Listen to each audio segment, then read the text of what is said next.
This rant from the British newspaper columnist, author, and broadcaster Melanie Phillips is insane.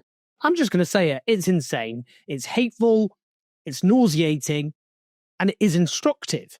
You see, what you're going to hear is not the rantings of a fringe fanatic.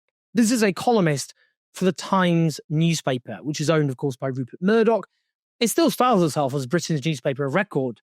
She's got a long association with Britain's public broadcaster, the BBC, long appearing as a regular panellist on Radio 4's Moral Maze. She's been on the BBC flagship Question Time multiple times. I'm ashamed to say she used to work for the Guardian newspaper. Let's say she's been on quite the journey since. Just brace yourself what she says in the speech she delivered in New York for Shirat Hadin, an Israeli organisation which has links to Mossad, which engages in lawfare against champions of Palestinian rights. The title of the conference is Rage Against the Hate, which, as you'll hear, is as an Orwellian perversion of the English language as you're going to get. Why is all this happening? Well, I think that the Palestine cause is absolutely central. The Palestine cause, as we all know here, is based on nothing other than the destruction of the Jewish state. But more than that, it is also based on stealing the Jews' own history in the land from them. But the Palestine cause has become the cause of causes in the West, which of course is in the business of destroying its own core values, which come from Judaism. No coincidence. In my view, the Palestine cause is a form of holy war, Islamic holy war, and it is a Trojan horse for the Islamization of the West. By adopting the language and the moral inversion of the Palestine cause, the West has bought into the agenda for its own destruction at the hands of Islam. This is a death wish by the West. And if you have a death wish, you cannot fight a death cult, which is what the West is facing in the forces of Islam. It cannot fight it because it no longer knows what it is. The West no longer has the will to defend itself because it no longer knows what that means.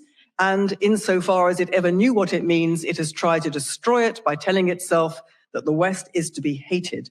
This has created a vacuum into which has marched the Islamists to conquer the West because the West is paralyzed. Where to begin? She frames the Palestine cause, as she describes it, as not simply solely driven by the destruction of Israel, but an Islamic holy war, which she calls a Trojan horse for the Islamization of the West. She's very clear about who she sees as the enemy. She identifies it as Islam, which she claims seeks to destroy the West. Islam is a death cult, she says, and makes it clear that it is intent on conquering the West. Very important here to emphasize, she says Islam. That's what she says. She didn't say, in that context, Islamist, fundamentalist extremism or whatever. She very clearly is referring to Islam as the religion, the entire religion of Islam, the second biggest religion on earth, a religion which 2 billion people believe in, a quarter of the human race, the dominant religion of Indonesia, which is the biggest Muslim country on earth, or Pakistan, Nigeria, Turkey, as well as over 200 million Indians and indeed tens of millions of Westerners. She presents here a hateful conspiracy theory.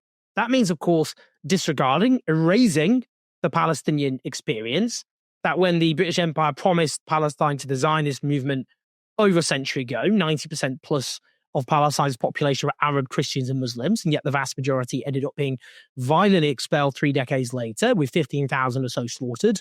And then its people were subjected to the longest belligerent occupation in modern times, the land illegally colonized, its people subjected to apartheid, vast numbers brutally incarcerated and tortured, their basic civil rights taken away, Gaza besieged and then subjected to what a consensus of genocide scholars, including Israeli genocide scholars, have concluded is genocide. So rather than Palestinians being driven by a sense of obvious burning injustice arising from all of that, as any people on earth would feel in those circumstances, they are simply reduced to being irrational haters of what she terms the Jewish state.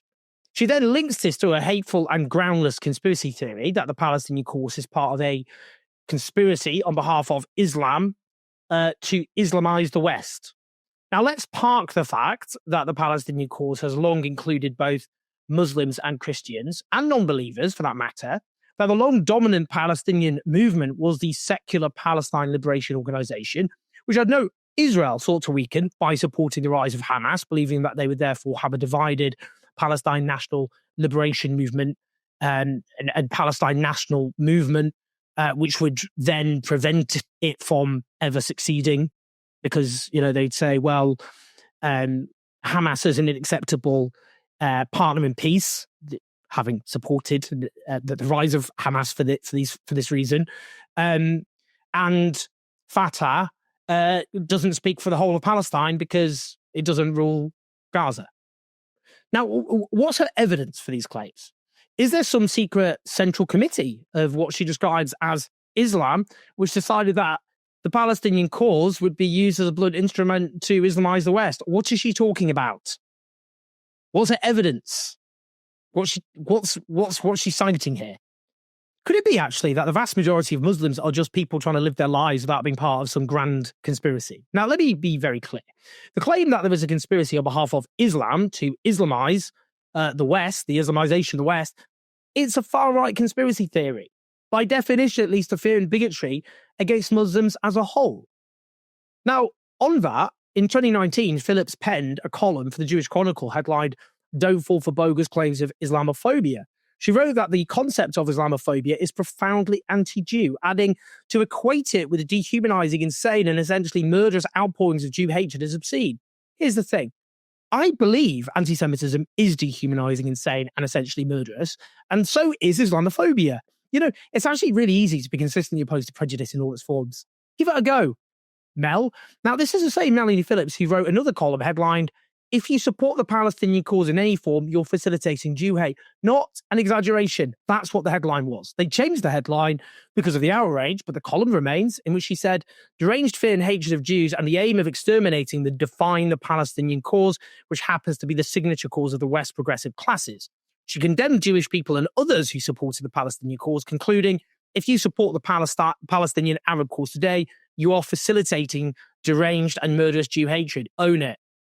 Yeah, nothing wrong with people who are deranged, is there, Melanie? Look, in my view, this is straightforward racism.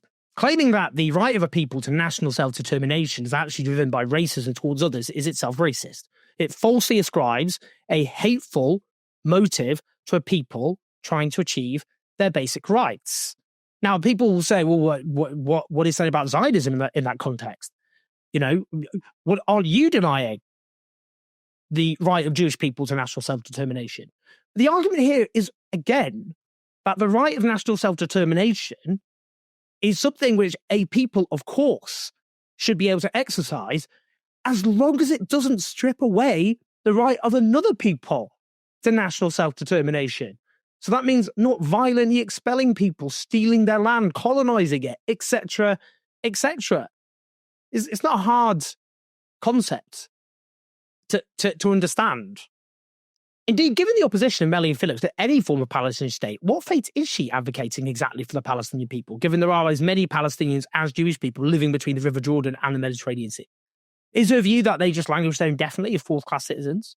That being a best-case scenario, given the genocide perpetrated by Israel against Gaza, she already made clear that the Palestinian cause, or the Palestine cause as she calls it, is based on stealing the Jews' own history and the land from them. We'll talk more about that.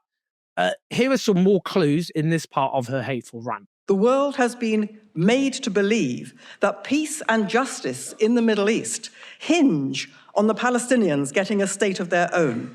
Justice for the Palestinians has been deemed to be the issue that drives all before it. By apparently denying that happy outcome, the state of Israel has come to be perceived as the enemy of humanity itself. This is the big lie that we are all up against. But the Jewish world has never identified this big lie as such and has never fought it. It has never told the world the truth. There is no such thing as Palestine. There is no such thing as the Palestinian people.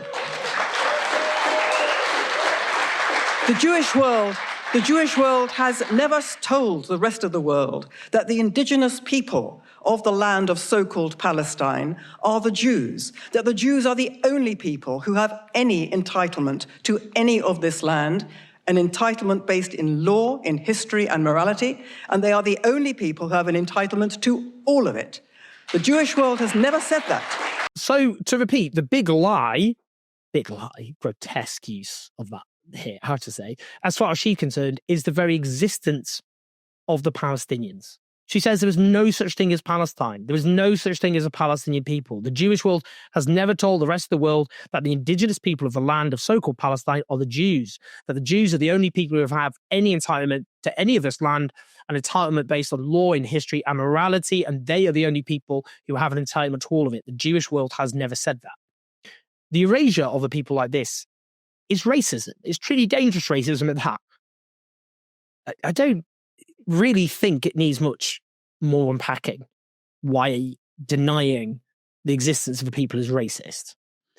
But why don't we just do a little history lesson here? David Ben-Gurion, the first Prime Minister of Israel, essentially the founding father of Israel, is among those who believe that today's Palestinians are in fact descendants of Jewish people who converted to Christianity and then in many cases to Islam. And DNA findings have subsequently backed up the fact that Palestinian Arabs are indeed close to Ashkenazi Jews in their genetic makeup. Jewish people and Palestinians with heritage from Palestine descended from the Canaanites. One Israeli historian interviewed in the Jerusalem Post has even said that he can declare with certainty that nearly 90% of all Palestinians are descended from the Jews. Further complicating things is that some of today's Jewish people don't have any heritage from Palestine at all. Israeli historian Shlomo Sand, he wrote The Invention of the Jewish People, notes that many of today's Jews are descendants of converts. He argues the claim that Jews were forcibly expelled from Jerusalem by the Roman Empire is not true. He notes that Jewish communities lived all over the Mediterranean before the fall of the Second Temple, that most Jewish people didn't leave and ended up converting to Islam. He notes examples of people living around the Caucasus converted to Judaism between the 4th and the 13th centuries. And these are then people who, it's claimed, have the right of return to Israel today. But they don't have themselves, they're not descended from people who are from what was the ancient Israelite kingdoms. Now, there's also the rather important fact that how we define being Jewish today is completely different from ancient times. I mean, obviously, all sorts of concepts we have today are completely alien to ancient times. I mean, nationalism is something that only arose in the 18th century, from the French Revolution, etc. I mean, Zionism is a nationalist movement in itself. But being an Israelite and being Jewish in those days was not interchangeable. A significant proportion of Jewish Israelis today, for example, are atheists too. Now, they are certainly Jewish as we understand it today, but in ancient times, the very concept of being an atheist, for a start, was essentially alien. But, even the idea of being a secular Jew today is a concept we have, but they didn't have. It's just not how they understood the world. Now, the answer actually here is not to get bogged down in practice with DNA tests and fighting over what religious texts said, and who converted to what and all the rest of it. Because, human existence is a mess. We move around a lot. People have slept with lots of different people, had families with lots of different people, converted to this or that belief. One belief and another belief have completely evolved all the way through history. It's a mess. It's a total mess. And all peoples, to some degree, are collections of myths. We like to present ourselves as clear-cut in terms of what our identities are, our national identities, but they're not. And no one's is. And the answer here, rather than getting bogged down in this mess of history, is to see Palestine as a land which belongs to Jewish people, Christian people, and Muslim people. All people who don't believe in anything. That's why I believe in a single state with equal rights for all, however utopian that might currently seem. But Melanie Phillips should answer very clearly, if you think there is no such thing as a Palestinian people, that only Jewish people are entitled to this land, what do you think should happen to the people, whatever you call them, who are obviously not Jewish? Do they have the right to keep living in Gaza, the West Bank, East Jerusalem, and Israel's pre-1967 borders? Or do you want to make them leave? And if so, how do you plan to make that happen? If you don't, then on what grounds do you think it's morally acceptable to deny them equal rights? How can you say that's not apartheid? If you say only Jewish people are entitled to the land, are there other lands that only a specific ethnic group are entitled to? And if so, which ethnic groups are there? Or if you don't believe that applies to any other ethnic group, then why not? But seriously, Melanie Phillips' audacity is something to behold. When British Indian academic Priyamavada Gopal responded to the first clip with rage full of hate, you mean, you nasty eliminationist, this is pure extermination talk, Phillips responded, here is someone who believes that the defense of the people against extermination is eliminationist. We can all therefore see just who she wants to eliminate. How many young people have had their minds poisoned by this professor's nasty, hateful post-colonialist rage? Wow, projection much. Sorry, Melanie, I'm going to have to ask you to listen back to your clip and listen to what you said, not just about Palestinians, but about Islam. The people who are actually being exterminated are Palestinians by the state of Israel. But you refute the very existence of Palestinians, so you have no leg to stand on when refuting accusations of eliminationism. And you also talk about Islam as being this big conspiracy and a death cult which threatens the existence of the West. How can you go around calling other people hateful? Here's the tragic truth. In the West, you can say pretty much anything you want hateful about Palestinians, about Islam, about Muslims, with no meaningful consequences. Yet there are people being deplatformed, sacked, arrested, deported for opposing Israel's crimes against the Palestinian people who are falsely accused of hatred towards Jewish people. And that includes, incidentally, Jewish people themselves who oppose murdering Palestinians and depriving them of their basic rights. But what Melanie Phillips has said here is hateful. And it is obviously fanatical.